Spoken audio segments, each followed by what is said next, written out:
News, ಇದು ಎಲ್ಲರಂತಲ್ಲ. ಆತ್ಮೀಯ ವೀಕ್ಷಕರೇ, ನಿಮ್ಮೆಲ್ಲರಿಗೂ ಸ್ವಾಗತವನ್ನು ಮಾಡಿ. ಇವತ್ತು ರಾಜ್ಯದ ಎಲ್ಲ ಆಡಳಿತ ವ್ಯವಸ್ಥೆ ಅಲ್ಲೋಲ ಕಲ್ಲೋಲ ಆಗೋ ರೀತಿಯಲ್ಲಿ ಒಂದು ದೊಡ್ಡ ಬೆದರಿಕೆ, ಅಂದ್ರೆ ಒಂದು ಹೆದರಿಕೆ, ಭಯ, ಆತಂಕ ವಿಶೇಷವಾಗಿ ಗದಗ ಜಿಲ್ಲಾ ಆಡಳಿತದಲ್ಲಿ ದೊಡ್ಡ ಆತಂಕ ಮೂಡಿಸಿತ್ತು. ಅಲ್ಲಿ ಏನು ಅಂತ ಕೇಳಿದ್ರೆ, ಗದಗ ಜಿಲ್ಲಾಧಿಕಾರಿ ಕಚೇರಿಯನ್ನ ಬಾಂಬ್ನಿಂದ ಸ್ಫೋಟಿಸುವುದಾಗಿ ಬೆದರಿಕೆ ಒಡ್ಡಿದ್ರು. ಅದು ಇಮೇಲ್ದೊಳಗೆ ಮೇಲ್ ಮಾಡಿದ್ದಾರೆ. ಅದು DC ಮೇಲ್ಗೆ ಸುಮಾರು 10 ಗಂಟೆ ಸುಮಾರಿಗೆ ಮೇಲ್ ಮಾಡಿದ್ದಾರೆ. ಅವ್ರ ಹೆಸರು ಅರ್ನಾ ಅಶ್ವಿನ್ ಶೇಖರ್ ಅಂತ ಏನೋ ಇದೆ, ಅದು ಹೌದೋ ಅಲ್ಲ ಗೊತ್ತಿಲ್ಲ. ಅವರಿಂದ ಮೇಲ್ ಬಂದಿದೆ, ಇಮೇಲ್. ಗದಗ ಜಿಲ್ಲಾಡಳಿತ, ನಾವು 5 ಕಡೆ ಬಾಂಬ್ ಇಟ್ಟಿದ್ದೇವೆ, ಆ ಬಾಂಬ್ ಸ್ಫೋಟ ಮಾಡಿ ಧ್ವಂಸ ಮಾಡ್ತೇವೆ, ಹಿಂಗೆಲ್ಲ. ಆಮೇಲೆ ಇದು ಗೊತ್ತಾದ ಮೇಲೆ ಬೆಳಿಗ್ಗೆ 10 ಗಂಟೆ ಸುಮಾರು ಅಧಿಕಾರಿಗಳ ಮೇಲಿಗೆ ಬಂದಿದೆ. ಜಿಲ್ಲಾಧಿಕಾರಿ ಕಚೇರಿ 5 ಕಡೆ ನಾವು ಇಟ್ಟಿದ್ದೇವೆ. ಆಮೇಲೆ ವಿಷಯ ತಿಳಿತಿದ್ದು, ದೊಡ್ಡ ಪಬ್ಲಿಸಿಟಿ ಆಯ್ತು. ಅಯ್ಯೋ ದೇವ್ರೆ, ಇಡೀ ಜಿಲ್ಲಾಡಳಿತ ಆತಂಕಗೊಳಗೆ, ಯಾಕಂದ್ರೆ ಎಲ್ಲ ಇಲಾಖೆಗಳು ಹೆಚ್ಚು ಕಡಿಮೆ ಅಲ್ಲೇ ಇರ್ತಾವ. ಸೊ DC ಕೂಡ, ಇವೊಂದು DC ಅವರು ಕೂಡ ಆತಂಕಕ್ಕೆ ಒಳಗಾಗಿದ್ರು. ಭಯ ನೋಡಿ, ಯಾರಿಗಾದ್ರೂ ಜೀವದ ಬೆದರಿಕೆ ಅಂದ್ರೆ ಒಂದು ಜೀವದ ಪ್ರಶ್ನೆ ಇದು. ಅಲ್ಲಿ ಒಳಗಿಡುತ್ತಾರೆ. ಇದು ಬೆದರಿಕೆ ಇರ್ಬೋದು ಅಥವಾ ಇನ್ನೊಂದೇನೋ ಹುಸಿ ಬಾಂಬು, ಹುಸಿ ಕರೆ ಇರ್ತಾವು. ಆದ್ರೆ ಬಾಂಬ್ ಇಟ್ಟಿದ್ದೇವೆ 5 ಕಡೆ ಅಂದ್ರೆ ಯಾರಿಗಾದ್ರೂ ಆತಂಕ ಆಗತ್ತೆ. ಮತ್ತೆ ಅದು ಕೂಡ ಮೇಲ್ ಮಾಡಿದ್ದಾರೆ, ಅಧಿಕಾರಿಗಳ ಮೇಲಿಗೆ ಬಂದಿದೆ. ಸೊ ಇದು ಕೇಳಿದ ತಕ್ಷಣ ವಿಷಯ ತಿಳಿದು ಏನ್ ಮಾಡಿದಾಳೆ, ಬಾಂಬ್ ಸ್ಕ್ವಾಡ್ ಇದು ಬಂತು. ಆಮೇಲೆ ಶ್ವಾನದಳ ಬಂತು, ASC ಟೀಮ್ ಬಂತು. ಇವರೆಲ್ಲ ಬಂದು ತನಿಖೆ ಮಾಡಿದ್ರು ಸುಮಾರು 2 ಗಂಟೆಗಳ ಕಾಲ. ನಾ ಹಿಂದೆಲ್ಲ ನಿಮ್ಗೆ ಚಿತ್ರ ತೋರಿಸ್ತಾ ಇದ್ದೀನಿ. ಸುಮಾರು 2 ಗಂಟೆಗಳ ಕಾಲ ಈ ಎಲ್ಲ ಬಾಂಬ್ ಸ್ಕ್ವಾಡ್ ಟೀಮು, ಮತ್ತೆ ಶ್ವಾನದಳ ಟೀಮು, ಆಮೇಲೆ ASC ಟೀಮು, ಇವರೆಲ್ಲ ಬಂದು ತನಿಖೆ ಮಾಡಿದ್ರು. ಕೊನೆಗೆ 2 ತಾಸು ಆದ್ಮೇಲೆ ಎಲ್ಲೂ ಬಾಂಬ್ ಸಿಗ್ಲಿಲ್ಲ. ಇದ್ರೆ ಗೊತ್ತಾಗೋದು, ಇಲ್ಲ ಸ್ಫೋಟ ಆಗೋದು.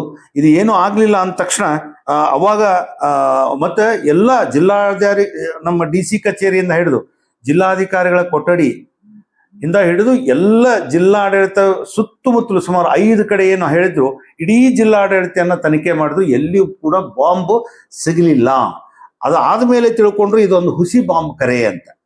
ಹಿಂಗಾದ್ರೆ ಹೆಂಗೆ ಅಂತ ನೋಡಿ. ಅಂದ್ರೆ ನಮ್ಮ ಗದಗ ಜಿಲ್ಲಾ ಆಡಳಿತ ವ್ಯವಸ್ಥೆ ಹೆಂಗಿದೆ, ಇಲ್ಲಿ ಏನ್ ಬೇಕಾದ್ರೂ ಬೆದರಿಕೆ ಹಾಕ್ಬೋದು, ಹೆದರಿಕೆ ಹಾಕ್ಬೋದು, ಹುಸಿ ಬಾಂಬ್ ಐತಿ ಇಟ್ಟಿವಿ ಅಂತ ಹೇಳ್ಬೋದು, ಹುಸಿ ಕರೆಗಳನ್ನು ಮಾಡ್ಬೋದು. ಅಂದ್ರೆ ಎಷ್ಟು ಆತಂಕ ಸೃಷ್ಟಿ ಆಗತ್ತೆ. ಇದರಿಂದ ಕಾನೂನು ವ್ಯವಸ್ಥೆ, ಪರಿಪಾಲನೆ, ಇವೆಲ್ಲ ಎಷ್ಟು ಪ್ರಶ್ನೆಗಳು. ಈ ಕಡೆ ಇಲ್ಲಿ ಬೆಳಗಾವದಲ್ಲಿ ಸುವರ್ಣಸೌಧದೊಳಗೆ ಅಧಿವೇಶನ ನಡೆದಿದೆ. ಈ ಕಡೆ ಗದಗ ಜಿಲ್ಲಾ ಆಡಳಿತ, ಮತ್ತೆ ಇಲ್ಲಿ ಕಾನೂನು ಸಚಿವರ ಜಿಲ್ಲೆ ಇದು.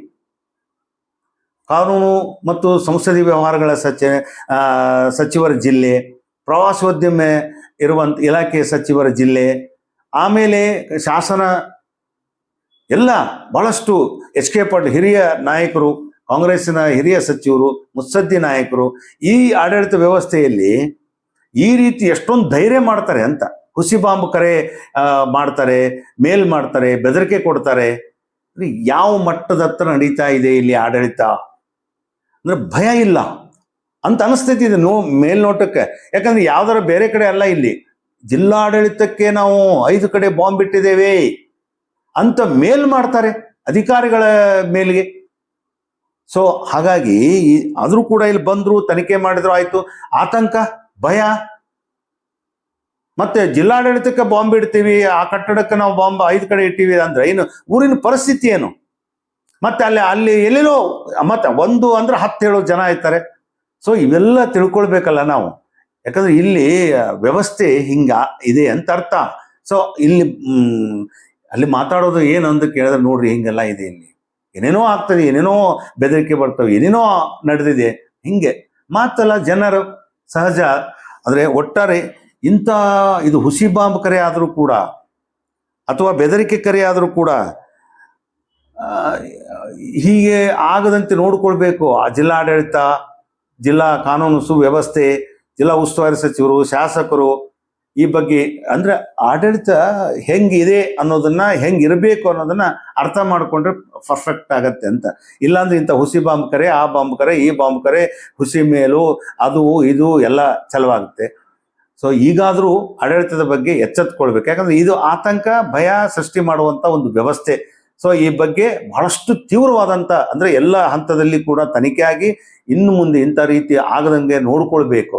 ಅಂದಾಗ ಮಾತ್ರ ಆ ಕಾನೂನು ಸುವ್ಯವಸ್ಥೆ, ಪರಿಪಾಲನೆ, ಶಾಂತತೆ, ಭಯಮುಕ್ತ ವಾತಾವರಣ ಸಿಗಲಿಕ್ಕೆ ಸಾಧ್ಯತೆ ಇದೆ.